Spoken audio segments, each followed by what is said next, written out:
बातमी नागपुरातून। नागपूर शहरात 15 ठिकाणी व्हर्टिकल गार्डनची निर्मिती केली जाणार आहे। शहरातील नदी आणि नाल्यापासून होणाऱ्या प्रदूषणाला आळा घालण्यासाठी ही योजना आखण्यात आली आहे। रस्त्याच्या बाजूने जाणाऱ्या नाल्यावर आकर्षक व्हर्टिकल गार्डन उभारणार आहेत।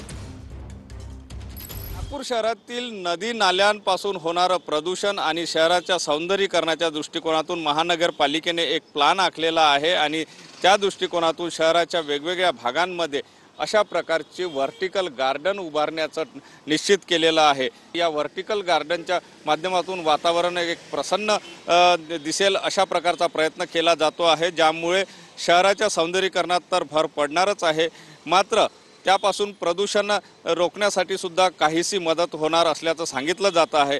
मात्र महत्त्वाचं या ठिकाणी जर आपण बघितलं तर हे 15 ठिकाणी उभारण्यात येणारे हे व्हर्टिकल गार्डन आहे, याची निगराणी करणे किंवा याची देखरेख करणे, याला पाणी घालणे हे महत्त्वाचं असतं।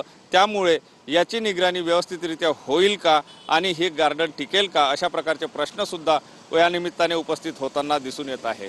कॅमेरामन साईसह सुनील ढगे, TV9 मराठी, नागपूर।